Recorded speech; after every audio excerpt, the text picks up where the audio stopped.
போராட்டத்தில் கலந்துக்கிட்ட அந்த கரப்பாம்பூச்சிகள் இருக்குல்ல, அந்த கரப்பாம்பூச்சிகள்லாம் பார்த்தீங்கன்னா அது வந்து ரொம்ப ஒரு வைப் மோடில் இருக்காங்க. ஜென்சி கிட்ஸ் வந்து ரொம்ப வைப் மோடில் இருக்காங்க. அவங்கள வந்து அவங்க போராட்டத்தை ஒரு ஒரு ஒரு ஒரு என்ஜாய் ஒரு ஃபன்னா வைப்பா தான் அந்த போலீஸ்காரங்க வந்து வைப்பா ட்ரீட் பண்றாங்க. ஒரு காவலரோ இல்ல ஒரு ஒரு ரயில்வே ரிசர்வ் போலீஸ் வந்து அப்படி நடந்துக்கிறாங்களோ இல்ல துணை ராணுவ படை அப்படி நடந்துக்கிறாங்கன்னா அவங்களுக்கு அந்த ஆர்டர் பிறப்பிச்சது யாரு? அப்ப நாட்டுடைய டெல்லிங்கிறது வந்து யூனியன் டெரிட்டரி, அதோடைய பாதுகாப்புங்கிறது உள்துறை அமைச்சர் இருக்கு. அப்ப சம்பந்தப்பட்ட துறையோட அமைச்சர் அமித்ஷா அவர்கள் நீங்க இதுக்கு பொறுப்பேற்கணும், நீங்க பொறுப்புக்கு நீங்க உங்க பதவி ராஜினாமா பண்ணுங்க அப்படின்னு சொல்லி பார்லிமெண்ட்ல வந்து இன்னைக்கு ஒட்டுமொத்த காங்கிரஸுமே அந்த குரல் ரொம்ப வலுவா வைக்கிறாங்க. இப்போ உச்ச நீதிமன்றம் என்ன சொல்லுது, குறிப்பா சிஜிஐ என்ன சொல்றாரு? போராட்டம் அப்படின்னாவே அந்த போராட்டம் அரசாங்கத்துடைய அனுமதிக்கு உட்பட்டு அது வரையறுக்கப்பட்ட ஸ்ட்ரக்சருக்குள்ள இருந்தது அப்படின்னா அது அந்த அரசாங்கத்தை எந்த வகையிலும் பாதிக்காது. பரிவார அமைப்புகள் எல்லாம் உள்ளதான் இருந்தது போலீஸ் வேடத்துல அப்படின்னு சொல்றாங்க, அது உண்மையா? டெஃபினெட்லா ஊடுருவாங்க அவங்க அந்த இந்த விஷயத்துல இதோடைய பிம்பத்தை மாத்திரம் முயற்சி பண்ணாங்க. அதாவது இந்த போராட்டத்துக்கு ஒரு நல்ல பேர் இருக்கு, அந்த டேகை மாத்திரம், இவங்க வந்து மாணவர்களே கிடையாது, இவங்க இளைஞர்களே கிடையாது அப்படின்ற மாதிரியான பேரை மாற்ற நிறைய முயற்சி பண்ணாங்க.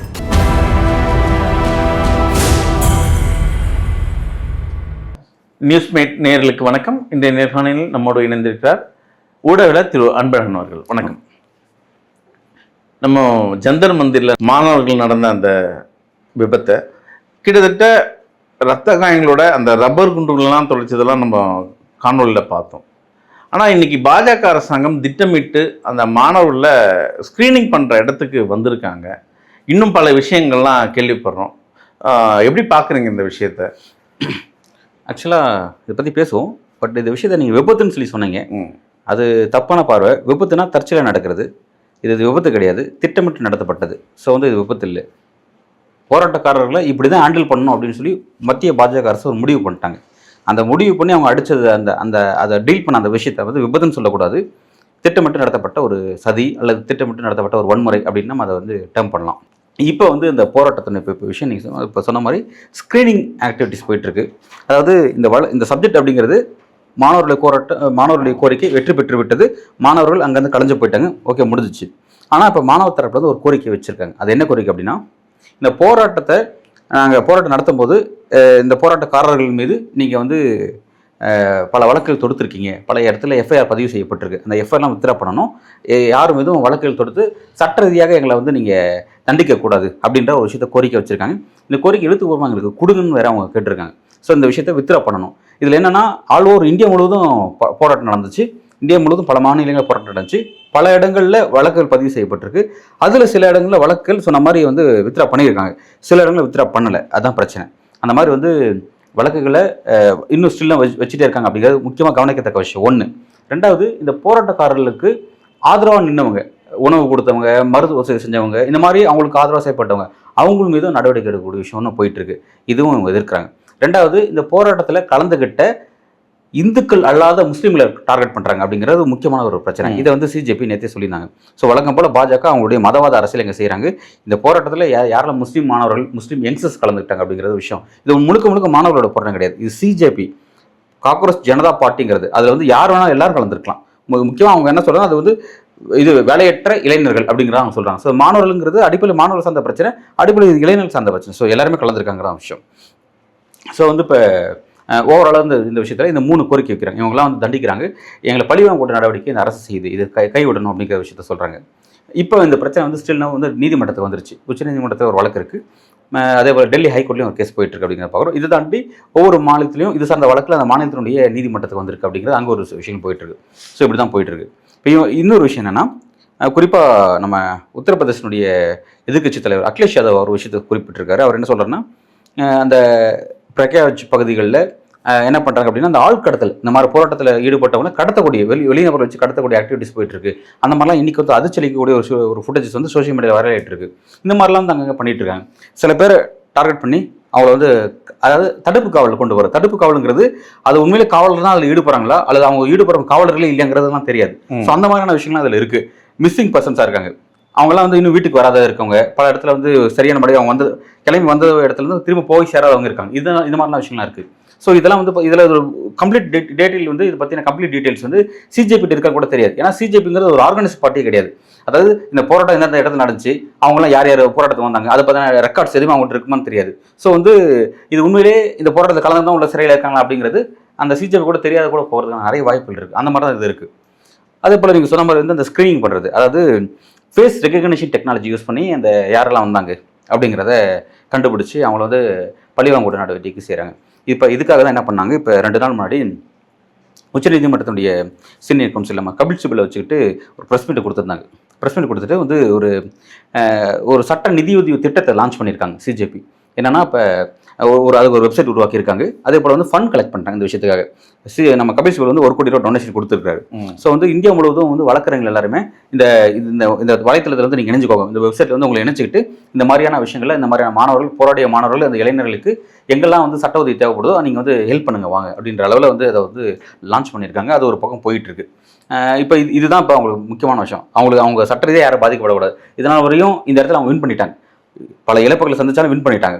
இனிமேல் அவங்க எப்படி பாதிக்கப்படுவாங்கன்னா சட்ட ரீதியாக நீங்க டீல் பண்ண போறாங்க. அப்படி இருக்கும்போது அவங்க சட்ட பாதுகாப்பு கொடுக்க வேண்டியதான் இப்போ ஃபர்ஸ்ட் தேவை.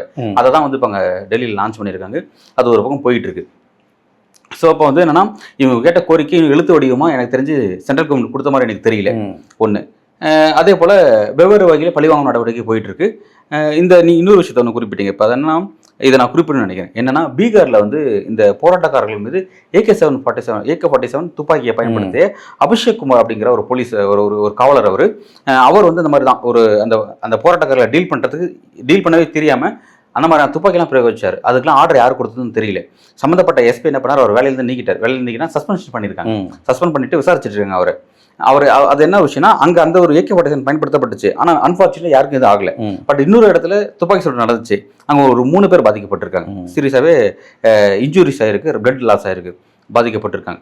ஸோ என்னன்னா, இந்த மாதிரி இப்போ அதாவது எப்படின்னா, குறிப்பாக பீகார் விஷயத்தை நீங்கள் பார்த்துருப்பீங்க. நீங்கள் கூட சொல்லுவீங்க, பீகாரில் வந்து அந்த போராட்டத்தில் கலந்துக்கிட்ட அந்த கரப்பாம்பூச்சிகள் இருக்குல்ல, அந்த கரப்பாம்பூச்சிகள்லாம் பார்த்தீங்கன்னா அது வந்து ரொம்ப ஒரு வைப் மோடில் இருக்காங்க. ஜென்சி கிட்ஸ் வந்து ரொம்ப வைப் மோடில் இருக்காங்க. அவங்கள வந்து அவங்க போராட்டத்தை ஒரு என்ஜாய் பண்ண ஃபன்னா வைப்பா தான் பார்க்குறாங்க. அந்த போலீஸ்காரங்க வந்து வைப்பா ட்ரீட் பண்ணுறாங்க. போலீஸ்காரங்க எந்த அளவுக்கு அவங்களுக்கு எல்லா விதமான சட்ட பாதுகாப்பு இருக்கக்கூடிய போலீஸ்காரங்க அவங்க கிட்ட போய் இவங்க ஈக்குவலாக போய் அவங்க அடிக்க போகிறாங்க மீன்ஸ் அவங்களை வம்பு இருக்கிறாங்க, போய் இது பண்ணுறாங்க, டீஸ் பண்ணுறாங்க. அவங்க வந்து இவங்களை தடுக்கிறது பேரிகேட்லாம் போட்டு அதை வச்சு இழுத்து வச்சு விளையாடிட்டு இருக்காங்க. வாட்டர் வச்சு தனி அவங்க கிளியர் பண்ணாங்க, அதில் டான்ஸ் ஆடிட்டு இருக்காங்க. இந்த மாதிரி அவங்களோட மென்டாலிட்டி இருக்கு. ஸோ என்னன்னா, அந்த ரேஞ்சுக்கு இருக்கிற ஜென்சி கிட்ஸை இந்த காவலர்களுடைய ரேஞ்சுக்கு அதை டீல் பண்ணவே முடியல. ஸோ எனக்கு தெரிஞ்சு காவலர்களுக்கு ஒரு ப்ராப்பராக ப்ராக்டிஸ் கொடுக்கணும். இன்னைக்கு என்னன்னா, சுப்ரீம் கோர்ட்டில் என்ன சொல்லியிருக்காங்கன்னா இந்த விஷயத்தை, அதை ஹிந்து கூட இன்னைக்கு இந்து ஆங்கிலேய பத்திரிகை என்ன சொல்லியிருக்காங்கன்னா, ஒவ்வொரு காவலர்களுமே அந்த மாநிலத்தினுடைய சட்ட விதிக்கு உட்பட்டு தான் இயங்குவாங்க. ஸோ இந்த பிரச்சனையை பொறுத்த வரைக்கும் இந்தியா முழுவதும் போராட்டம் நடந்திருக்கு. அப்போ இந்தியா முழுவதும் போராட்டக்காரர்களை காவல்துறை டீல் பண்ணியிருக்காங்க. ஸோ அப்போ இந்தியா முழுவதும் இருக்க காவலர்களுக்கு ஒரு ப்ராப்பரான கைட்லைன் ஃபார்ம் பண்ணணும். இந்த மாதிரியான ஒரு போராட்டம் நடந்தால் அந்த போராட்டத்தில் எப்படிலாம் நீங்கள் விதிமுறை பின்பற்றணும், ஒரு லத்திச்சார்ஜ் பண்ணுறதா இருந்தாலும் என்னென்ன வெப்பன்ஸ் பயன்படுத்தணுங்கிறதே நீங்கள் ஒரு கைட்லைனில் கொண்டு வரணும். இப்போ இந்த ஆணி அடிக்கப்பட்ட இந்த தடி அடிகள், அந்த மின்சார அடிகள், அப்புறம் வந்து இந்த இதெல்லாம் வந்து நீங்கள் பயன்படுத்தக்கூடாது அப்படிங்கிற விஷயம்லாம் வந்து ப்ராப்பராக இது பண்ணணும். ஒரு இன்ஸ்ட்ரக்ஷன் நீங்கள் தடிட்டு நடத்தினா ப்ராப்பராக அது மாதிரி முன்னெச்சரிக்கை நடவடிக்கை கொடுத்து தான் அடிக்கணும். இது மாதிரிலாம் சில ப்ரொசீஜர் தான் இருக்குது. இதெல்லாத்தையும் நீங்கள் ஃபார்ம் பண்ணணும். அதுக்கான ஒரு கைட்லைனை உச்சநீதிமன்றம் உருவாக்கணும் அப்படின்ற ஒரு அவசியத்தை வந்து வலியுறுத்தி சொல்லியிருக்கு. இன்னைக்கு அதை உச்சநீதிமன்றம் சேவை நம்ம எதிர்பார்க்குறோம். ஏன்னா இப்போ சீரியஸான வழக்கில் போயிட்டு இருக்கு, சேவை நம்ம எதிர்பார்க்குறோம். ஸோ இப்போ ஸ்டில்னு இந்த பிரச்சனை வந்து இப்படி தான் போயிட்டு இருக்கு. இதெல்லாம் வந்து வெளியில் சட்ட நீதிமன்ற அளவில் எப்படி போகுது, சொசைட்டியில் எப்படி போகுதுன்னு சொல்லிட்டு இருக்கேன். பார்லிமெண்ட்டில் எப்படி போயிட்டு இருக்கு அப்படின்னு பார்த்தீங்கன்னா, பார்லிமெண்ட்டில் வந்து பார்த்தீங்கன்னா, அதாவது ஏற்கனவே கொஸ்டின் பேப்பர் லீக் ஆச்சு. லீக் ஆனதுக்கு கல்வித்துறை அமைச்சருக்கு தார்மீக பொறுப்பு இருக்குது, அவர் பதவி விலக்கணும் அப்படிங்கிறது கோரிக்கை. அது நடந்துச்சு. ஓகே, இப்போ இன்னொரு பிரச்சனை, அதாவது வாழை போய் கத்தி வந்துச்சு அப்படிங்கிற மாதிரி, ஒன்று போய் ஒன்று வந்து அப்படிங்கிற மாதிரி. ஓகே, அதுக்கு தப்பு பண்ண தர்மேந்திர பிரதான் பதவி விட்டார். ஓகே, ஆனால் இந்த போராட்டங்களை டீல் பண்ண விதம் இருக்குல்ல, அது தப்பாக டீல் பண்ணதுனால அவங்களுக்கு யார் அந்த கன் ஷாட் பண்ணுறதுக்கான ஆர்டர் கொடுத்தது, எப்படி இப்படி நீங்கள் தட்டிட்டு நடத்துறீங்க, எப்படி இவ்வளோ ரகடாக நடந்துக்கிட்டீங்க, அப்போ இதெல்லாம் யாரோட பொறுப்பு? ஒரு காவலரோ இல்லை ஒரு ரயில்வே ரிசர்வ் போலீஸ் வந்து அப்படி நடந்துக்கிறாங்களோ, இல்லை துணை ராணுவ படை அப்படி நடந்துக்கிறாங்கன்னா அவங்களுக்கு அந்த ஆர்டர் பிறப்பிச்சது யாரு? அப்போ நாட்டுடைய டெல்லிங்கிறது வந்து யூனியன் டெரிட்டரி, அதோடைய பாதுகாப்புங்கிறது உள்துறை அமைச்சர் இருக்கு. அப்போ சம்மந்தப்பட்ட துறையோட அமைச்சர் அமித்ஷா அவர்கள் நீங்கள் இதுக்கு பொறுப்பேற்கணும், நீங்கள் பொறுப்பேற்று நீங்கள் உங்கள் பதவி ராஜினாமா பண்ணுங்க அப்படின்னு சொல்லி பார்லிமெண்ட்ல வந்து இன்னைக்கு காங்கிரஸ் வந்து ரொம்ப வலுவான, அந்த ராகுல் காந்தியா இருக்கட்டும், பிரியங்கா காந்தியா இருக்கட்டும், ஒட்டுமொத்த காங்கிரஸுமே அந்த குரல் ரொம்ப வலுவாக வைக்கிறாங்க. ஃபர்ஸ்ட் இதை செஞ்சாகணும் அப்படிங்கிற சொல்றாங்க. அன்பார்ச்சுனேட் என்ன அப்படின்னா, இன்னைக்கு பார்லிமெண்ட் எதுக்காக நடந்துட்டு இருக்கு அப்படின்னா, இந்த பொதுத் தேர்வு திருத்த சட்ட மசோதா கொண்டு வந்திருக்காங்க. இந்த பிரச்சனையை இப்போ இதுக்கு சீரியஸான நடவடிக்கை கொண்டு வரணும், நிறைய தண்டனை கொடுக்கணும் அவங்களுக்கு அப்படிலாம் கொண்டு வந்துட்டு இருக்காங்க. இதுதான் பிரதமர் மோடி வந்து இந்த பிரச்சனைக்கு நாங்கள் தீர்வா இப்படிலாம் செய்ய போறோம், கவலைப்படாதீங்க அப்படின்னு ஒரு ஹோப் கொடுத்தாருல. இந்த பில்லை கொண்டு வரும்போது பார்லிமெண்ட் அவரே இல்லை, மோடி இல்லை, உள்துறை அமைச்சர் அமித்ஷா. ராகுல் பதிவிட்டு என்னை கண்டு 5 ஓடிட்டாங்க, அமித்ஷா மோடியும் பயப்படுறாங்க. யாரை கண்டாங்க எனக்கு தெரியல, யாரை கண்டு பயந்து வந்தாங்கன்னு தெரியல. அது வந்து அவங்களுக்கு கேட்டால் தான் தெரியும். ராகுல் காந்தி கண்டு பயந்து வந்தாங்களா இல்லை வெளியில் இந்த மாணவர்கள் கொடுத்த ப்ரெஷர்னால அவங்களால உள்ள வர முடியாமல் போச்சான்னு தெரியல. ஆனால் எனிவே வந்து என்னன்னா, இந்த மாணவர்கள் ஏற்படுத்தின அந்த இம்ப்ரெஷன் இருக்குல்ல, அந்த ஒரு அழுத்தம் இருக்குல்ல, அது வந்து பாஜக தூங்க விடாமல் ஆக்கிடுச்சு. அது வந்து கவனிக்க வேண்டிய விஷயம் அது. ஸோ பாஜக வந்து நிலைக்குள்ளேயே செஞ்சிருக்கு. பார்லிமெண்ட்ல வந்து பீஸ்ஃபுல்லாக நடத்த முடியல. அவங்களுக்கு ஒரு அவமான கரையோட தான். ஏன்னா என்னோட கேபினெட் கொலீக்ஸை நீங்க யாரும் டிஸ்டர்ப் பண்ண முடியாது, தொட முடியாதுன்ற அளவில் மோடி அவர்கள் வந்து இந்த சர்க்கார் நடத்திருந்தார். ஆனால் அப்படி பண்ண முடியாது, மாணவர் போட்டது அடி பண்ணிதான் ஆகும்னு சொல்லிட்டு இன்னைக்கு வந்து பிரகலாத் ஜோஷி கிட்ட வந்து நீங்க கூடுதல் பொறுப்பு கொடுத்துருக்கீங்க. இதுல என்ன ஒரு பிரச்சனைனா, பிரகலாத் ஜோஷி அவர்கள் அதாவது உணவுத்துறை அமைச்சர் இருந்தவர், தற்போது கல்வித்துறை அமைச்சராக இருக்கார். அவர் யார் அப்படின்னா, பில்கிஸ் பானோ வழக்கில் அந்த சம்மந்தப்பட்ட குற்றவாளிகள்லாம் வந்து விடுதலை ஆகும்போது அவங்க கைத்தட்டி வரவேற்ற அந்த கேங்கோட சேர்ந்தவர் அவர் அப்படின்ற அளவில் காங்கிரஸ் அவர் மீது வந்து ஒரு குறிப்பிட்டு விமர்சனம் வைக்கிறாங்க. அன்றைக்கி நீங்கள் பார்த்துருவீங்க அந்த விஷயத்தை. அந்த அக்யூஸ்ட்லாம் வெளியே வரும்போது அவங்க மாலை போட்டு பட்டாசு அடித்து ரொம்ப கேவலத்தின் உச்சக்கட்டம் அந்த பாஜக செஞ்சாங்க. அப்படி கைக்கு தட்டி வரவேற்ற அந்த கேங்கை சேர்ந்தவர் தான் இவர் பிரகலாத் ஜோஷி அப்படின்னு சொல்லிட்டு இவரை போய் கொடுத்துருக்கீங்களே. ரொம்ப அழகாக ராகுல் காந்தி ஒரு விஷயத்த சொல்கிறாரு, இண்டிவிஜுவல்ஸ் பிரச்சனை கிடையாது, தர்மேந்திர பிரதானோ பிரகலாத் ஜோஷியோ அல்லது எக்ஸ்ஓ பிரச்சனை கிடையாது, கல்வி கம்ப்ளீட்டாகவே ஆர்எஸ்எஸ் கிட்ட இருக்கு, அவங்க தான் எல்லாத்தையும் அதுக்கான பாலிசியை வகுக்கிறதுலேருந்து அதோட நடைமுறை எப்படி இருக்கணும் அப்படிங்கிறது எல்லாத்தையும் டிசைட் பண்ணுறதுல அவங்கள தான் இருக்காங்க அப்படின்னு சொல்லிட்டு அவர் வந்து அதை ஓப்பனாக அதை பேசிட்டு இருக்காரு. ஸோ சீரியஸான விஷயமா தான் பார்லிமெண்ட்டில் போயிட்டு இருக்கு, வெளியிலையும் ஒரு மாதிரி சீரியஸாக போயிட்டு இருக்கு. ஆனால் என்னோட கவலை என்ன அப்படின்னா, இனிமேல் இந்த பிரச்சனைக்கு அப்புறம் இனிமேல் காங்கிரஸ் ஜனதா பார்ட்டினால இப்படி ஒரு போராட்டத்தை ஆர்கனைஸ் பண்ண முடியுமான்றது எனக்கு டவுட் இருக்கு. ஏன்னா கவர்மெண்ட் அவேர்னஸ் ஆயிட்டாங்க, கவர்மெண்ட் விழிப்புணர்வு வந்துருச்சு. ரைட்டா, இவங்க சாதனமாக இட போட்டோம், குறைச்சி இட போட்டதெல்லாம் நமக்கு வந்து பெரியவன. இனிமேல் என்ன பண்ணும், இப்போ இனிமேல் ஜந்தர் மந்திரே அவ்வளோ சீக்கிரம் அவங்க கையில் எடுக்க முடியுமான்னு தெரியல. அது ஃபுல்லாத்தையும் அவங்க கண்ட்ரோல் எடுத்திருப்பாங்க. ஒரு விஷயம் வெடிச்சு சத்திரமா இருந்துச்சுன்னா இமீடியட்டாக அதை டேமேஜ் கண்ட்ரோல் பண்ணுற ஆக்டிவிட்டி இப்போ செய்ய ஆரம்பிச்சிருவாங்கன்னு நினைக்கிறேன். ஆளும் அரசு ரொம்ப கவனமாக ஆர்கனைஸ்டாக இருக்காங்க. பாஜக அரசு ஆர்கனைஸ்டாக, கவர்மெண்ட்னாவே ஒரு ஆர்கனைசேஷன் தான், அது ப்ராப்பராக இருக்கும். ஆனால் இந்த மாதிரி நான் ஒரு திடீர்னு கிளம்பி வரக்கூடிய பார்ட்டி இருக்குல்ல, திடீர்னு கிளம்பி வரக்கூடிய இந்த மாணவர் அமைப்பு இருக்குல்ல, இதுக்கு ஒரு ஆர்கனைசேஷன் ப்ராப்பராக வேணும். அது இருந்தால் மட்டும்தான் இனி வரும் நாட்களையும் அவங்களால வந்து தொடர்ச்சியாக ஒரு முக்கியமான மக்கள் பிரச்சனை எடுத்தால் அதில் வெற்றி பெற முடியும். இல்லாட்டி அது ஆரம்பத்தில் நிறுத்து போகிறதுக்கான வாய்ப்புகள் அதிகமாக இருக்குன்னு நான் பார்க்குறேன். இப்போ பாராளுமன்றத்திலையும் இந்த மாணவர் மத்தியிலையும் இது போல் அரசியல்லாம் போயிட்டு இருக்கு. இப்போ உச்சநீதிமன்றம் என்ன சொல்லுது, குறிப்பாக சிஜே என்ன சொல்றாரு? அதில் வந்து சிஜே வந்து இப்போ சிஜே என்ன சொன்னார் அப்படின்னா, அது கேஸ் போயிட்டு இருக்கு, ஒவ்வொரு செட்டப்பாக கேஸ் ஹியரிங் ஒவ்வொரு முறையும் போயிட்டு இருக்கு, அது சார்ந்த விஷயங்கள் வந்துட்டு இருக்கு. ஆனால் ஒரு விஷயத்தை அவர் குறிப்பிட்டார். என்ன சொன்னார் அப்படின்னா, அதாவது போராட்டக்காரர்கள் ஒரு ஒழுங்கு இருக்கணும், ஒரு வரையறுக்கப்பட்ட அந்த ஃப்ரேமுக்குள்ளே தான் வந்து ஒரு போராட்டங்கிறது இருக்கணும். வரையறைக்கு வெளியே போச்சுன்னா அது இஷ்யூ ஆகுது அப்படின்ற அளவில் வந்து ஒரு போராட்டக்காரர்களுக்கு எப்படின்னு சொல்லி ஒரு வரையறை ஃபிக்ஸ் பண்ணார். இதில் வந்து தி ஹிந்து ஆங்கில செய்தித்தாள் வந்து ரொம்ப டிஸ்டர்ப் ஆயிட்டாங்க. அவங்க வந்து ரொம்ப கோபமாகவே அதோடைய தலையங்கம் இந்து பத்திரிகையோட இன்றைய தலையங்கம் வந்து ரொம்ப ப்ரொட்டஸ்ட் அப்படின்ற அளவில் வந்து தலையங்கம் எழுதியிருக்காங்க. ஒரு முக்கியமான ஆசிரியர் தலையங்கம், கவனிக்கத்தக்க விஷயம். அதாவது உச்சநீதிமன்றம் வந்து இதில் குழம்பி போயிருக்கு. இந்தியாவோட தலைமை நீதிபதியாக இருக்கக்கூடிய சூரியகாந்த் அவர்கள் வந்து அவரோட பார்வையில் ஒரு குழப்பம் இருக்குது அப்படிங்கிற அளவில் வந்து குறிப்பிட்டு அவங்க எழுதியிருக்காங்க. அதாவது என்னன்னா, போராட்டக்காரர்களுக்கு ஒரு ஒழுங்கு வேணும்னு சொல்லி நீங்கள் அதை பேச முடியாது. அதாவது போராடுறது அப்படிங்கிறது கான்ஸ்டியூஷன் ஒவ்வொருத்தரும் கொடுக்கக்கூடிய அந்த ஒரு உரிமை. அது அந்த உரிமையில நிர்வாகம் வந்து தலையிடக்கூடாது, நீதிமன்ற நிர்வாகத்தில் தலையிட்டா அது வந்து நல்லா இருக்காது அப்படிங்கிறத ஒன்று குறிப்பிட்டிருக்காங்க. அது போக என்ன ஒரு விஷயம்னா, போராட்டம் அப்படின்னாவே அந்த போராட்டம் அரசாங்கத்துடைய அனுமதிக்கு உட்பட்டு அது வரையறுக்கப்பட்ட ஸ்ட்ரக்சருக்குள்ள இருந்தது அப்படின்னா அது அந்த அரசாங்கத்தை எந்த வகையிலும் பாதிக்காது. அரசாங்கத்தை பாதிக்காதது அடிப்படையில் ஒரு போராட்டமாகவே இருக்காது. ஏன்னா அரசாங்கம் ஒரு தப்பு பண்ணியிருக்கு, அந்த தப்புக்கு அந்த அரசாங்கத்தை இறங்கி வர செய்ய போகிறோம். இறங்கி வர செய்கிறது அப்படிங்கிறது அதுவே அரசாங்கத்தை பர்மிஷன் வாங்கி செஞ்சா அப்படின்னா அது எப்படி அரசாங்கத்தை டிஸ்டர்ப் பண்ணும்? ஸோ வந்து அவங்க ஃப்ரேம் அவுட் கொஞ்சம் வெளியே போனாதான் அது வந்து அரசாங்கத்தை டிஸ்டர்ப் பண்ணும். இந்த ஃப்ரேம் அவுட் வெளியே போகிறது அப்படின்னா அதாவது அறவழியில் போகிறவங்க யாரும் ஆயுதத்தை தூக்குன்ற அர்த்தம் கிடையாது. அதாவது என்னன்னா, அந்த போராட்டம் அப்படிங்கிறது அது ஜனநாயக வழியில் தான் இருக்கணும், அறவழியில் தான் இருக்கணும். அந்த அறவழியில் நடக்கிற போராட்டங்கிறது அதுக்கு வந்து அந்த போராட்டத்துக்கு வெளியில் இருக்க சாதாரண மக்களை லைட்டாக டிஸ்டர்ப் பண்ணணும். அந்த டிஸ்டர்பன்ஸ் ஆளும் அரசுக்கு ஒரு நெருக்கடி ஏற்படுத்தணும். அதுதான் ஒரு விஷயம். ஃபார் எக்ஸாம்பிள் எப்படின்னா, இப்போ நம்ம ஊரில் வந்து மக்களுக்கு குடிநீர் தண்ணி வரலன்றதுக்காக மக்கள் எல்லாமே வந்து வீட்டுக்குள்ளே உட்காந்து முடங்கியிருந்தாவோ தெருக்குள்ளே உட்காந்து முடங்கியிருந்தாவோ ஒன்றும் நடக்காது. அந்த தெருவில் வந்து மெயின் ரோடு போகும், அந்த ரோட்டை வந்து மறியல் பண்ணும், ரோட்டில் வந்து உட்காரணும். தண்ணி பிரச்சனை ரோட்டுக்கு என்ன சம்பந்தம் நம்ம கேட்கலாம், அப்படி கிடையாது. எங்களுக்கு தண்ணி இல்லைங்கிறது எங்களுக்கு பிரச்சனை, ஆனால் நாங்கள் வீட்டுக்குள்ளே இருந்தோம்னா, எங்கள் தெருவுக்குள்ளே இருந்தோம்னா இந்த அரசாங்கத்துக்கு எங்களுக்கு பிரச்சனை போய் சேராது.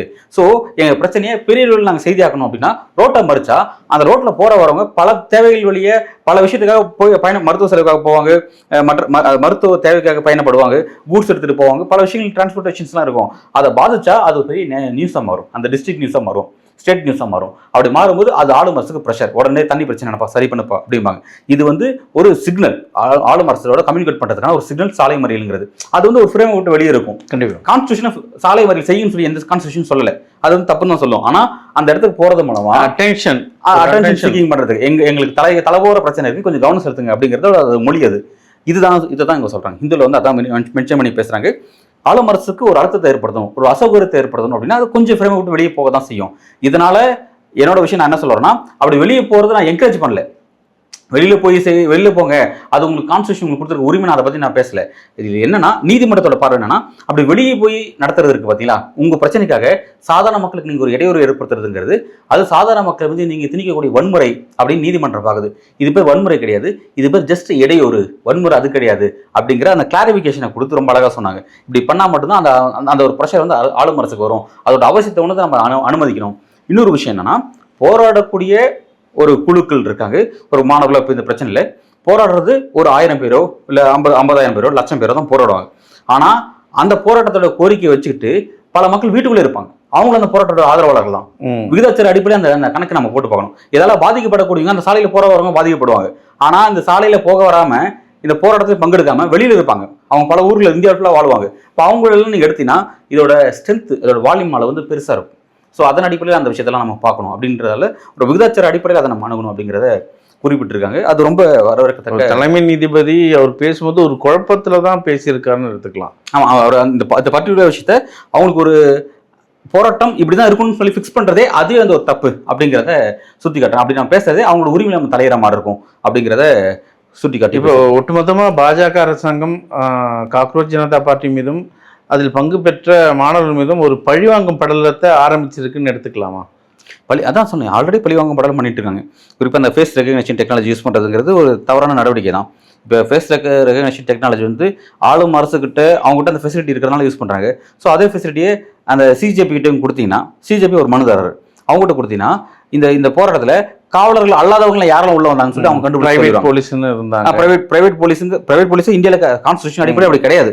அது நீங்களா வச்சுக்கிற பிரைவேட் போலீஸ் ஸ்டேஷனு, பப்ளிக் பிரைவேட் பார்ட்னர்ஷிப்னு ஏதோ ஒன்று பேர் வச்சுக்க வேண்டியதான். அப்படிலாம் எதுவுமே கிடையாது. நீங்க அது மாணவர்கள் அதான் இது ஒரு விஷயம் என்னன்னா, போராட்டம் நடத்தும் போதே மாணவர்களே அவங்களே அந்த அந்த காவல்துறை வேடத்துல வந்தவங்களெல்லாம் ஸ்கிரீனிங் பண்ணி வெளியே விட்டாங்க. அதே பெரிய விஷயம் தான் பண்ணாங்க. அது பண்ணாங்க. அது என்னன்னா, இந்த நீங்க ஒரு விஷயத்த கொடுக்குறீங்கன்னா அது 2 பேரும் சரியா கொடுக்கணும். இப்போ நீங்க அந்த பர்டிகுலர் டெக்னாலஜி, முகத்தை கண்டுபிடிக்கிற டெக்னாலஜி நீங்க வந்து காவலர் கொடுக்குறீங்கன்னா அந்த டெக்னாலஜியை பயன்படுத்துறதுக்கான அனுமதியை மாணவர்களுக்கு கொடுங்க. கண்டிப்பா. அவங்க என்ன பண்ணுவாங்கன்னா, இதுல காவலர்கள் அல்லாதவங்க யாரெல்லாம் உள்ள வந்தாங்க, நீங்க சொல்ற சமூக விரோதத்தில் யார் உள்ள வந்தாங்க, காவலர்கள் மீது இந்த அளவுக்கு மோசமா நடந்துக்கிட்டதுக்கு யார் நபர், அவங்க உண்மையில காவலர்ன்றது இவங்களும் கண்டுபிடிப்பாங்க. கண்டிப்பா. ஸோ அப்போ இது என்னன்னா, இது என்ன மாதிரி, அதாவது வாய்ப்புகள்ங்கிறது லெவல் பிளேயிங் ஃபீல்டுங்கிறது சரியா இருக்கும். ஆல்ரெடி போராட்டத்தில் லெவல் பிளேயிங் சங் பரிவார அமைப்புகள் எல்லாம் உள்ளதான் இருந்தது போலீஸ் வேடத்துல அப்படின்னு சொல்றாங்க. அது உண்மையா? இப்போ இந்த போராட்டத்தில் ஆர்எஸ்எஸ் உடைய அந்த சங் பரிவார்கள் ஊடுருவிருக்கலாம்னு கேட்குறீங்க. டெஃபினெட்லாம் ஊடுருவிருக்காங்க. அவங்க இந்த விஷயத்தில் இதோடைய பிம்பத்தை மாற்ற முயற்சி பண்ணாங்க. அதாவது இந்த போராட்டத்துக்கு ஒரு நல்ல பேர் இருக்குது, அந்த டேகை மாற்றணும், இவங்க வந்து மாணவர்களே கிடையாது, இவங்க இளைஞர்களே கிடையாது அப்படின்ற மாதிரியான பேரை மாற்ற நிறைய முயற்சி பண்ணாங்க. இதுக்கு முன்பு கடந்த காலத்தில் வந்து நம்ம ஷாகிங் போராட்டம், உங்களுக்கு சிஏ போராட்டம் தெரியும் 2020, அதுக்கு எப்படி டேக் அடிச்சா நம்ம பார்த்தோம். விவசாய போராட்டத்தை என்ன டேக் அடிக்க முயற்சி பண்ணாங்க நம்ம பார்த்தோம். பல இந்த மாதிரி டேக் அடிப்பாங்க. பட் இதுக்கு அவங்களால அடிக்க முடியல. ஆனால் அடிக்க ட்ரை பண்ணாங்க, அவன் ஃபெயிலியர் ஆயிட்டாங்க. அதில் இதை பற்றி ஆர்எஸ்எஸ் வந்து ஓப்பனாக தங்களோட பலவீனத்தை ஒத்துக்கிட்டாங்க. யாருன்னா வந்து ரத்தன் சாரதா அப்படிங்கிறவர் ஆர்எஸ்எஸ்னுடைய அஃபிஷியல் பத்திரிகையான அந்த ஆர்கனைசர் பத்திரிகையில் தொடர்ச்சி ஆர்டிகல் எழுதக்கூடியவர். அவர் என்ன பண்ணார் அப்படின்னா, இந்த விஷயத்தில் அவர் ஒரு கருத்தை ட்விட்டரில் பதிவு போட்டிருந்தார். என்ன சொன்னார்னா, அதாவது இந்த போராட்டத்தை தடுக்கிற விஷயத்தில் பாஜகவுடைய ஐடி செல்லும் அவங்க தகவல் தொழில்நுட்பமும் ஃபெயிலியர் ஆகிடுச்சு. ஸோ வந்து ஃபெயிலியர் ஆகி நம்ம வந்து போட்டு விட்டோம், இல்லாட்டி இதை வந்து நம்ம கரெக்டாக வந்து இதை அட்ரஸ் பண்ணி இதை சரி பண்ணியிருக்கலாம் அப்படின்னு சொல்கிறாங்க. இது அவர் சொல்லிட்டு அவர் என்ன சொல்கிறார், நான் ஆர்எஸ்எஸ் கேட்டதை சொல்லலை, நான் ஆர்எஸ்எஸ் விட்டுட்டு நான் தனிப்பட்ட கருத்தை சொல்கிறேன்றார். டிஸ்க்ளைமர் போட்டார், இது ஆர்எஸ்எஸ் ஒரு கருத்தை எடுத்துக்காதீங்கன்னு சொல்கிறார். பிகாஸ் அதோட அர்த்தம் என்னன்னா, பாஜக இதுதான் ஒரு விஷயத்த காயடிக்க ட்ரை பண்ணுறாங்க, அதை பிராண்ட் மாற்றி அதை வேற மாதிரி நீர்த்து போக ட்ரை பண்ணுறாங்க. அப்போ அதில் ஃபெயிலியர் ஆகிட்டாங்க. அது ஃபெயிலியர் ஆனதுக்கான காரணம் அவங்களோட ஐடி செல்லுங்கிறத ஒரு குற்றச்சாட்டு ஆர்எஸ்எஸ் முன் வைக்கிறாங்க. இவர் தான் மோகன்தாஸ், கேரளாவுடைய ஆர்எஸ்எஸ் சேர்ந்த இவர் என்ன பண்ணார் அப்படின்னா, நான் மட்டும் டெல்லியில் இந்த போராட்டத்தை ஹேண்டில் பண்ணக்கூடிய இடத்துல நான் இருந்திருந்தேன், நான் என்ன பண்ணியிருப்பேன் அப்படின்னா, ஊரடங்கு உத்தரவு பிறப்பிச்சுட்டு துப்பாக்கி சூடு நடத்திருப்போம் போராட்டக்காரர்கள் மீதுன்னு சொன்னார். சொன்னதுக்காக இது பெரிய பேக் ஃபயரா மாறிடுச்சு. இவரை எதிர்த்து வந்து அங்கே இருக்கக்கூடிய காங்கிரஸ், பிறகு சிபிஎம் உடைய எஸ்எஃப்ஐ டைஃபெல்லாம் வந்து இவருக்கு எதிராக போராட்டத்தை முன்னெடுத்தாங்க. போராட்டத்தை முன்னெடுத்த உடனே என்ன பண்ணாங்க, அங்கே கேரளாவோட ஆர்எஸ்எஸ் சீஃபாக இருக்கக்கூடிய ஸ்ரீகுமார் என்ன பண்ணாரு, இவர் பேச தனிப்பட்ட கருத்துங்க, அது ஆர்எஸ்எஸ் கருத்து கிடையாதுன்னு சொல்லிட்டு அதில் பேக் ஃபயர் ஆகுறாங்க. அது வந்து ஒரு பேக் ஸ்டெப் எடுக்கிறாங்க. இவர் வந்து அப்படியே கழட்டி விடுறாங்க. எப்படி மகாத்மா காந்தியை வந்து கோட்சே அவருக்கு சுட்டு கொண்டப்போ வந்து அவருக்கும் ஆர்எஸ்எஸ்க்கு சம்மந்தம் இல்லைன்னு சொல்லி சொன்னாங்களோ, ஸோ அதே டேகை தான் இங்கே வந்து இவர் பண்ணிட்டு இருக்காங்க. இது ரிப்பீட்டடாக அவங்க பண்ணுறாங்க. இதன் மூலமாக அவங்க என்ன சொல்ல வராங்க அப்படின்னா, இந்த மாதிரி இதுதான் அவங்களோட ஒரிஜினல் ஃபேஸ் தான், நான் இப்படி தான் ஹேண்டில் பண்ணோம் அப்படின்னா ஒரிஜினல் ஃபேஸ். அது அவனுக்கு வந்து பெரிய பேக் ஃபயராக மாறும்போது அதை விட்டு ஒதுக்கி அவருக்கும் ஆர்எஸ்எஸ் சம்மந்தம்னு சொல்லிட்டு அதை புனிதப்படுத்துவாங்க. அந்த வேலையை தான் செய்வாங்க. வெளிப்படையாக அதில் ஆர்எஸ்எஸ் தான் உள்ள வந்து பெரிய ஒர்க் பண்ணாங்க. ஆர்எஸ்எஸ் பெரிய ரோல் பண்ணாங்க. மற்ற பாஜகவுடைய ஆதரவாளர்கள் மற்றவங்க உள்ள இறங்கினாங்க. அதான் நம்ம பார்த்தோம்ல, அந்த கொடுமைகளை பார்த்தோம்ல, எவ்வளோ பேர் வந்து ரொம்ப கீழ்த்தரமாக நடந்துட்டாங்க. அந்த அந்த வீடியோ அந்த விஷுவல்ஸ் எல்லாம் பார்க்க முடியல. அவ்வளோ கொடூரமாக இருந்துச்சு. அவ்வளோ அதை பற்றி நம்ம நிறைய பேசணும். கண்டிப்பா. ரொம்ப மோசமாக இருந்தது இந்த காலமே. ஸோ இது அவ்வளவும் காவலர்கள் மட்டும் செஞ்சது கிடையாது. காவலர்களின் ரூபத்தில் வந்து பலரும் செஞ்ச விஷயம். இதையும் நீதிமன்றம் வந்து பெரிய கன்சிடர் பண்ணி அதையும் எடுத்துட்டு அது மீது விசாரணை நடத்தணும் அப்படிங்கிறது நம்மளோட கோரிக்கை. பார்ப்போம் இந்த நிகழ்வு குறித்து ஆளும் அரசாங்கம் என்ன சொல்ல போகிறாங்க, குறிப்பாக உச்சநீதிமன்றம் இந்த வழக்கை எப்படி ஹேண்டில் பண்ண போகிறவங்க தான் இங்கே ஒரு பெரிய கேள்விக்குறியாக இருக்குது. தொடர்ந்து பேசும் உங்கள் நேரத்துக்கு மிக்க நன்றி.